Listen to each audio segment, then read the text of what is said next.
Quero me dirigir a você que já ouviu falar de Jesus, mas que não é cristão.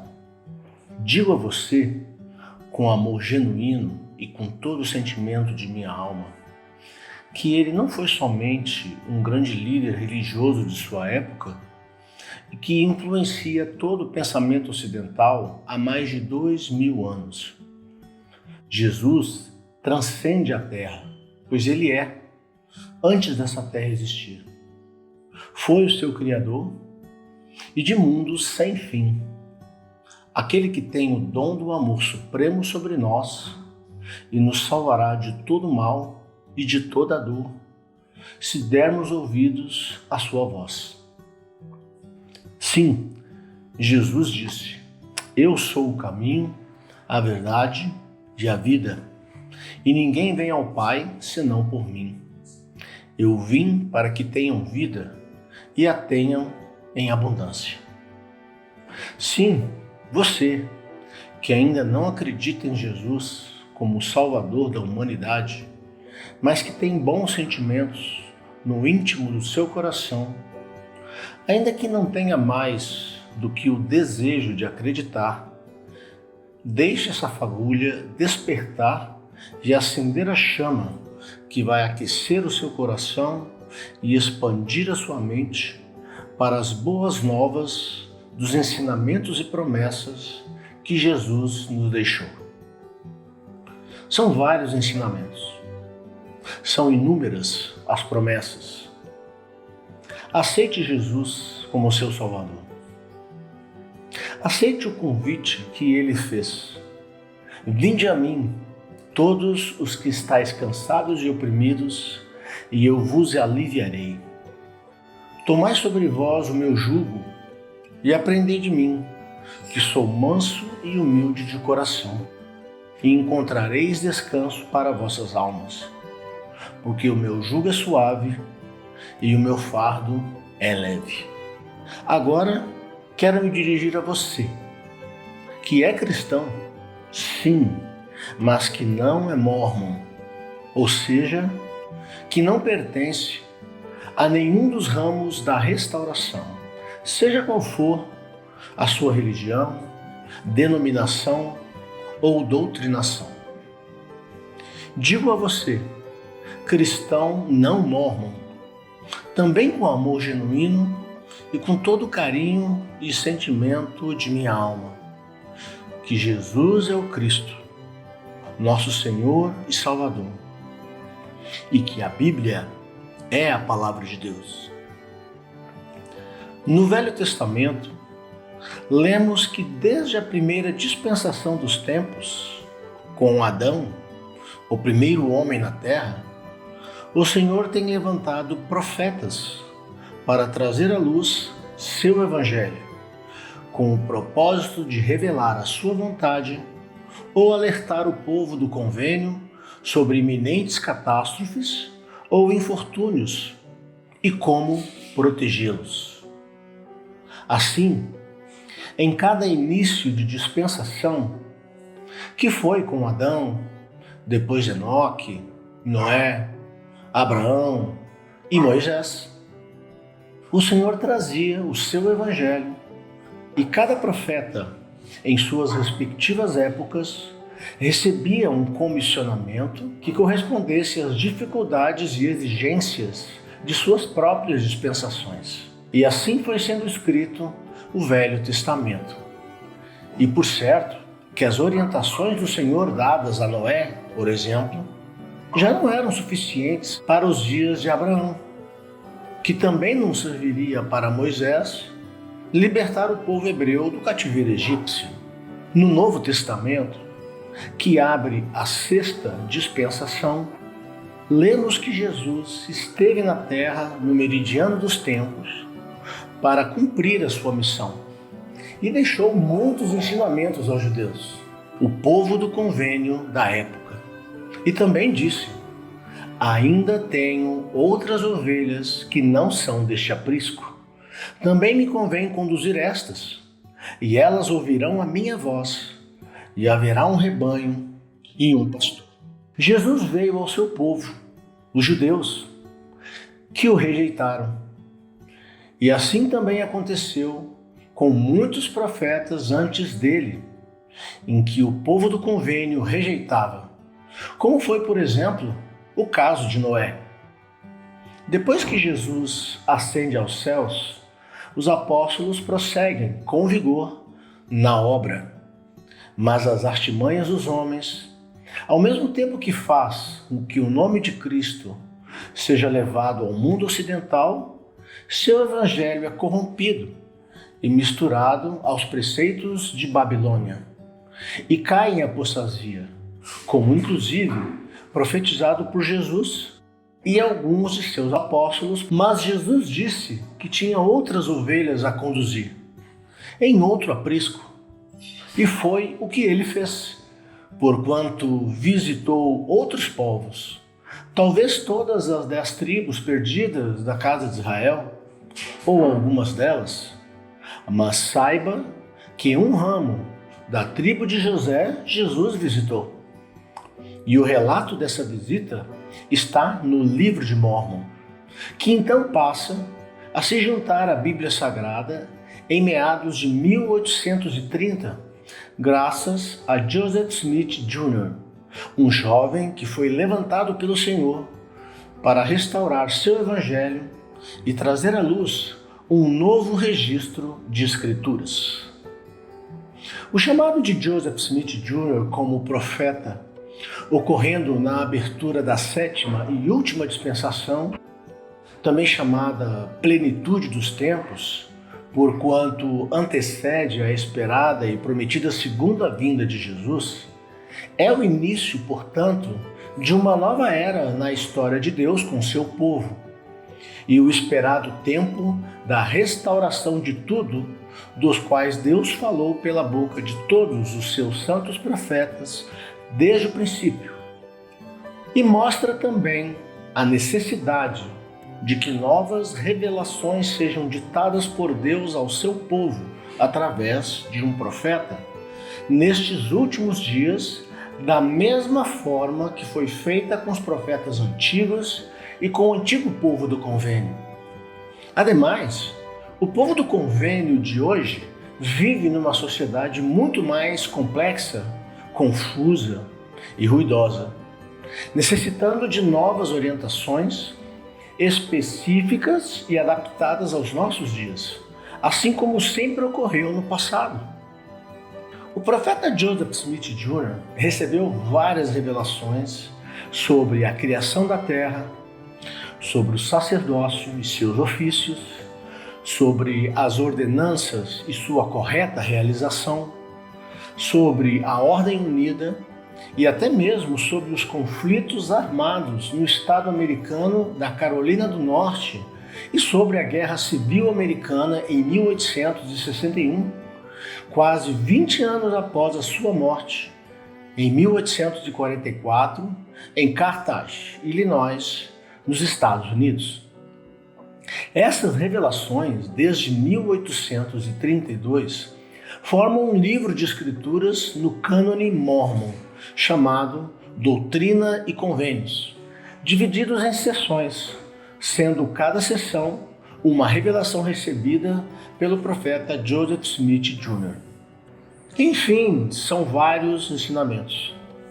E são também inúmeras as promessas aos que aceitam esse primeiro convite, que é o da restauração do Evangelho pelo profeta Joseph Smith Jr., nesta que é a dispensação da plenitude dos tempos. Da mesma forma que desafiei todos os não cristãos que agora podem me ouvir nesta conferência, desafio agora você, meu irmão em Cristo, que ainda não é mórmon, para que aceite Joseph Smith Jr.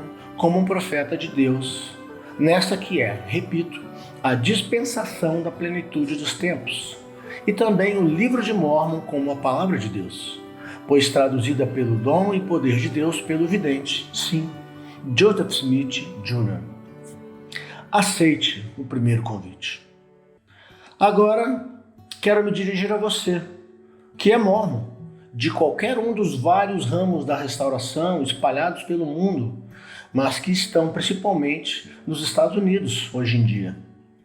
Inicio a falar com você, meu irmão Mormon, a partir da morte do profeta Joseph Smith Jr.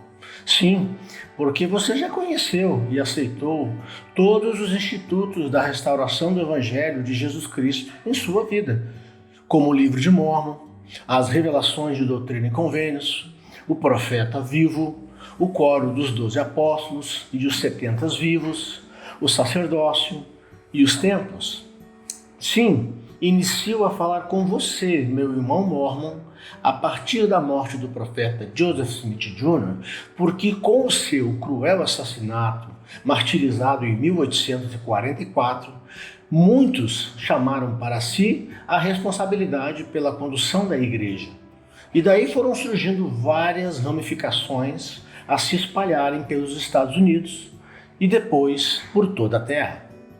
O próprio Senhor, numa revelação ao profeta, disse que a mente de seu povo estava sendo escurecida pela descrença e pela leviandade, as revelações até então recebidas, e que essa vaidade e descrença estavam levando toda a igreja à condenação, e assim permaneceriam até que se arrependessem e se lembrassem do Livro de Mormon e demais mandamentos, ou, do contrário, um flagelo e um julgamento seriam derramados sobre os filhos de Sião. E com a morte do profeta Joseph Smith Jr., a sucessão deveria ser feita através da sua linhagem. Sim, seu filho Joseph Smith III, à época com 11 anos de idade. O Coro dos 12, liderado por Brigham Young, conduziria interinamente os assuntos da igreja até a maioridade do próximo profeta, mas nesse meio tempo as coisas infelizmente mudam. Muitas dissensões e disputas por poder acontecem e Brigham Young resolve partir com uma parcela dos santos para o oeste e uma outra boa parte permanece no leste com a família de Joseph Smith III, aguardando a sua maioridade. Joseph Smith Jr., o profeta, se foi, e com ele as revelações do Senhor. Joseph Smith III ainda iria receber várias outras revelações para os santos, mas o panorama era de várias outras ramificações mormons surgindo. Com as alterações indevidas feitas na ordenança do sacramento e na observância correta do dia do Senhor, o sacerdócio maior é retirado novamente da terra e escondido na semente de Joseph para surgir mais tarde, permanecendo o sacerdócio menor entre as ramificações, como revelado em Doutrina e Convênios 13. Sim, a Igreja de Cristo, na plenitude dos tempos, experimenta um período de apostasia. Uma apostasia parcial, onde muitos santos acabariam vivendo o Evangelho de forma mesclada com os preceitos de homens, sem revelações modernas e, em segurança carnal, até diriam: tudo vai bem em Sião. Sim, Sião prospera. E isso aconteceu em todas as dispensações e não seria diferente nessa, que é a 7ª e última dispensação, a da plenitude dos tempos. E conforme profetizado em várias outras sessões de Doutrina e Convênios, mas de forma bem mais clara no próprio Livro de Mormon, em 2 Nef 27 a 30, o Senhor levanta um novo vidente, desta vez no Brasil, sim, Maurício Berger. E Moroni mais uma vez ministra na terra e lhe entrega as placas de Mormon, para que ele nos traga, de uma parte que estava selada, mais luz e conhecimento. Sim, o livro selado. Em 2 Nef 29:1, ele profetiza que o Senhor, que recriminou no capítulo 28 os santos do primeiro convite por terem entrado em apostasia parcial, iria estender a mão pela segunda vez a fim de recuperar seu povo. Eis o segundo convite. Enfim, são vários ensinamentos. E são também inúmeras as promessas ao que aceitam esse segundo convite. que é o da parte final da restauração do Evangelho de Jesus Cristo nesta última dispensação, iniciada pelo profeta Joseph Smith Jr. no século XIX e agora por meio de Maurício Berger neste século XXI, nessa que é a parte final da dispensação da plenitude dos tempos. Da mesma forma que desafiei todos os cristãos que agora podem me ouvir nesta conferência, desafio agora você, meu irmão mórmon, para que aceite Maurício Berger como um profeta de Deus nesta que é, repito, a parte final da dispensação da plenitude dos tempos.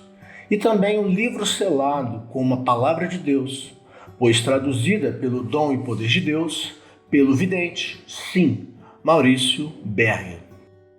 Aceite o segundo e último convite. Como puderam ver, convidei a todos.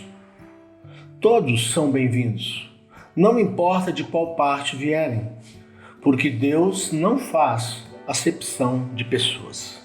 Para concluir, compartilho um pensamento com cada um dos grupos que me dirigi hoje. O grupo daqueles que não são cristãos, o grupo daqueles que são cristãos, mas não são mórmons, e o grupo daqueles que já são mórmons de algum ramo da restauração. No Brasil, onde conheci o movimento restauracionista, é a Igreja Sud. Aos não cristãos em todo o mundo que agora me ouvem, quero deixar um ensinamento de Paulo de Tarso, um artesão de couros, turco de nascença, cidadão romano e judeu criado em Jerusalém, que após perseguir os primeiros cristãos, foi convertido ao cristianismo entre os anos 31 e 36 d.C., depois de uma visão que teve de Jesus ressuscitado e se tornou um dos mais conhecidos apóstolos de Jesus, autor de vários livros da Bíblia. Paulo recebeu a missão de pregar aos gentios, ou seja, aos não cristãos. Ele fez várias viagens missionárias e muitos se converteram. Eles tinham outros hábitos, outras visões de vida e de mundo e outra cultura. Mas o cristianismo entrou na vida de todos eles e houve um tempo de transição. Paulo ensinou a esses, dizendo: portanto, lembrai-vos de que vós, noutro tempo, erais gentios na carne, que naquele tempo estáveis sem Cristo, separados da comunidade de Israel e estranhos às alianças da promessa, não tendo esperança e sem Deus no mundo. Mas agora, em Cristo Jesus, vós, que antes estáveis longe, já pelo sangue de Cristo chegastes perto. Porque Ele é a nossa paz, a qual de ambos os povos fez um, e derrubando a parede de separação que estava no meio, na sua carne desfez a inimizade, para criar em si mesmo dos dois um novo homem, fazendo a paz, e pela cruz reconciliar ambos com Deus em um corpo, matando com ela as inimizades. E vindo, ele evangelizou a paz, a vós que estáveis longe, e aos que estavam perto. Assim que já não sois estrangeiros, nem forasteiros, mas concidadãos dos santos e da família de Deus, edificados sobre o fundamento dos apóstolos e dos profetas, de que Jesus Cristo é a principal pedra de esquina.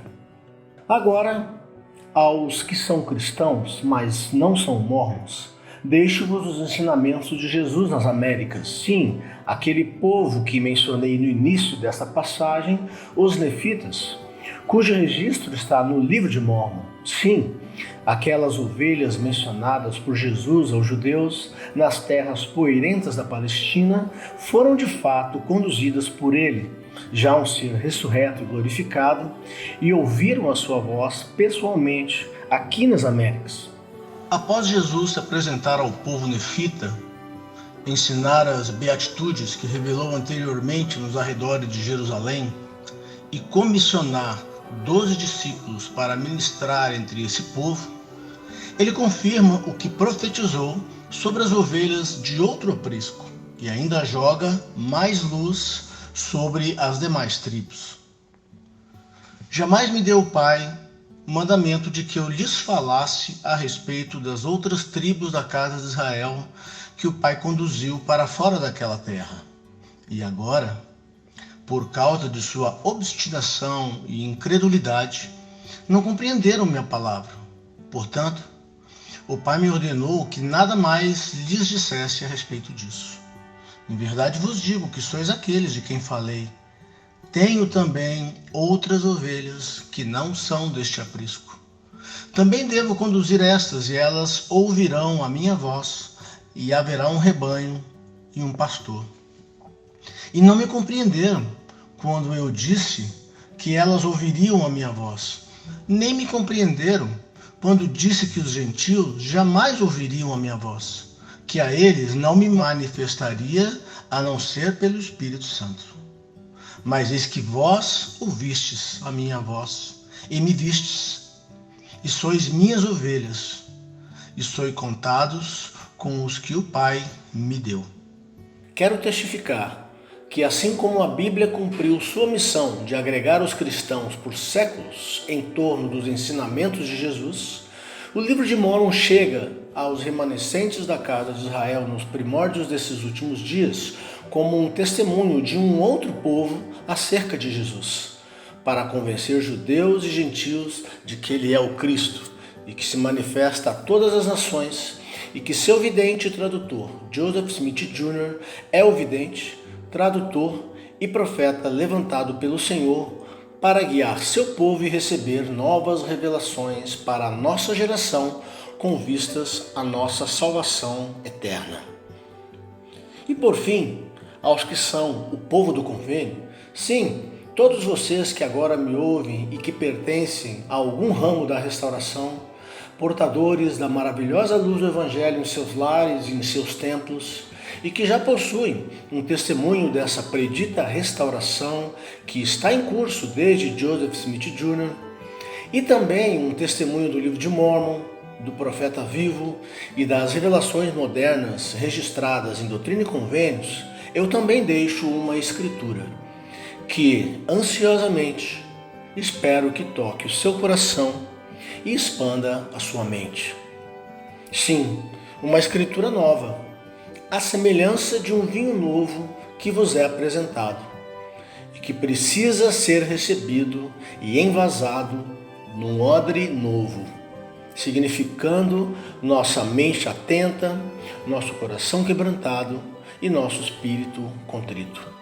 Porque do contrário, se não for recebido com real intenção e tendo fé em Cristo, será como o metal que soa ou como o sino que tine.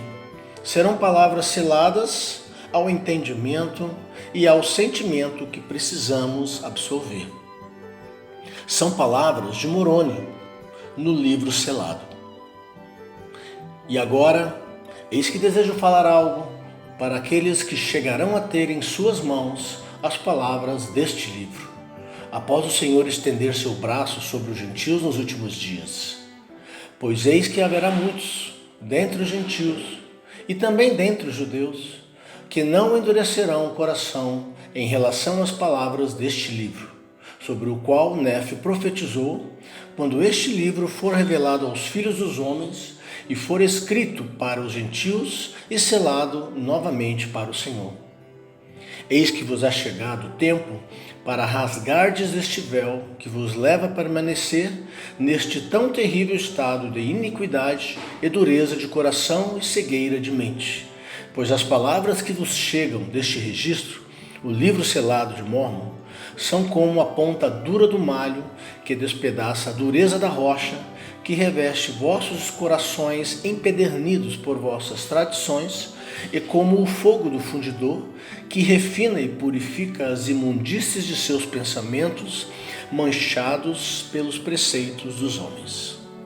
Não endureça seu coração diante desta obra maravilhosa, desse assombro que é o livro selado.